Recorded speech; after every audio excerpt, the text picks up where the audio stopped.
Hello, class. My name is Alyssa Baez. The date is October 24th, and this is my video submission on the reflections and interpretations of the meaning of the Chicano movement.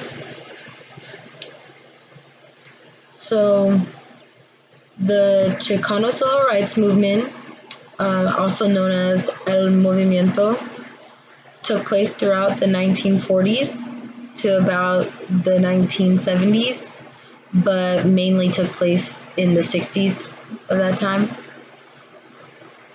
And while watching these two documentaries, I noticed this movement was very similar to the Black Power movement, since the overall goal of the movement was empowerment. To empower Mexican Americans, to encourage them to speak up for the mistreatment and misjustice they had undergone in the past, and to fight for their basic human rights. The Chicano Civil Rights Movement had a lot of problematic factors that played into what urged them to finally take action and speak up. There were countless issues that very much needed to be addressed, such as the issues of the restoration of land grants, farm workers' rights, the betterment of education, the ability to vote and to have political rights or political power. But most importantly, the reason for speaking out is to tell their story, tell the story of their fight for justice, and to spread awareness of their culture and their culture's history.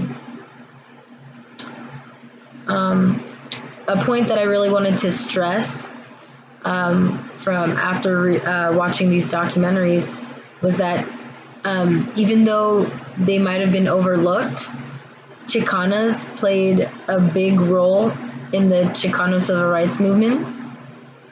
Chicana feminists contributed a lot of literature which touched upon the ideas about intersectionality and the intersecting identities. For example, like, not only was the Chicano culture struggling as a community, but there were struggles within the community, some of which had to do with being a woman trying to make a difference in the male-dominated in a male-dominated world.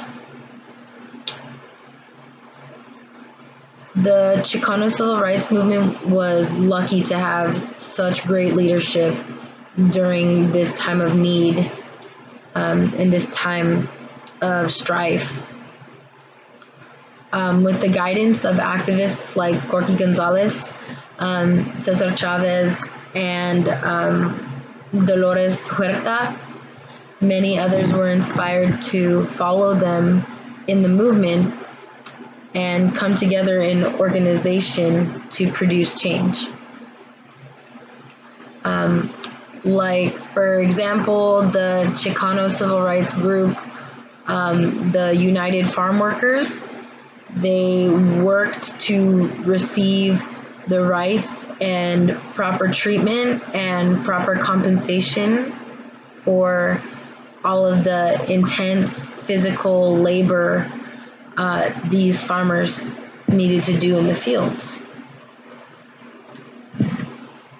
And to kind of conclude, I wanted to say that it is very evident in today's society that history tends to repeat itself, because you can still see the fight continuing till this very day within our nation's politics, and so on, everywhere. Without the leaders and without el movimiento, and all the progress that they had made during the fight, during that civil rights movement, we would not be able to use our voices to speak out as freely as we do today, as we do now. It is them, all the activists and the leaders and all the people who decided to participate and to take action.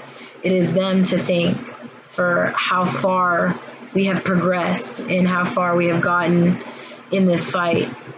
And it is up to us, this generation, to continue the fight and to continue their legacy that they had started. Thank you.